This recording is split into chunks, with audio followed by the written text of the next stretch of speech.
Another crazy day for the markets today, being down as much as 2% and then coming back towards the end of the day. So let's jump in, take a look at what is going on here. And what happened, the Dow was down as much as 670 points at one point, almost 2%. So was the S&P and the NASDAQ, but everything kind of rebounded at the end of the day. It was all about the fears of Credit Suisse and European banks under stress. And the Swiss government came out and said it would provide liquidity, which everybody kind of expected. And the market snapped back on that news. But stocks fell Wednesday as investors contemplated the future of Credit Suisse, a bank with a large international and U.S. presence. The index has regained some ground this afternoon following the announcement that the Swiss regulator that the country's central bank would give Credit Suisse liquidity if necessary. The news came after the Swiss lender said earlier this week it had found certain material weakness in our internal control over financial reporting. So the banks are all getting exposed here with bond prices and interest rates shooting to record levels. There's a lot of stress out there, systemic cracks in the foundation of the financial markets and the plumbing of the financial system. And, inflation is not helping either, putting pressure on consumers. So very delicate time. Markets and the economy are treading on thin ice, and investors are starting to get worried. So let's take a look at, the indications. The 2-year dropping like it has done over the last few days, like 30%. I think it is. This is a flight to safety. Yep, Treasury's down 30%. Dollar bouncing a little bit today, not huge, but a little bit of a rebound. And then the 10-year, same thing, was down as much as over the last couple of days, 17%, rebounding a little bit today, keeping mortgage rates down, keeping pressure on the housing market. So there's a lot going on out there, and a lot of investors are concerned about, not only a recession, but a, banking crisis and a, financial crisis looming out there. Let's take a look at the moving averages here with traditional markets, with the S&P resisting on the 200-day moving average. So whenever the 200-day moving average for traditional markets, when you're below the 200-day, you are bearish. When you're above the 200-day, you're bullish. So far, lately, it's just been kind of trending a little bit below, a little bit above, not really making up its mind, whereas the NASDAQ has currently found support on the 200-day, Dow Jones below the 200-day as well.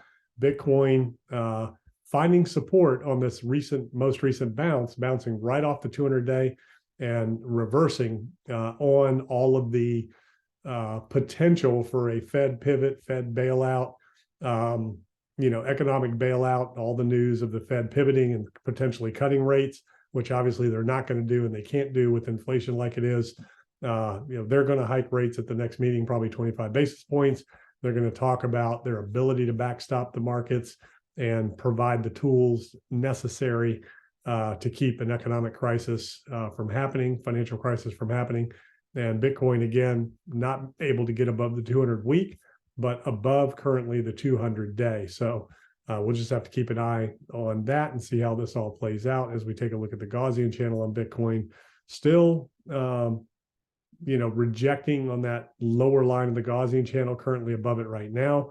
We'll see if it can stay above the bottom of that weekly Gaussian channel and find some support there and continue the move. But unless the markets can turn around and find some momentum here, it's going to be difficult for Bitcoin to continue on with this move. This was just a short squeeze, liquidity stop hunt.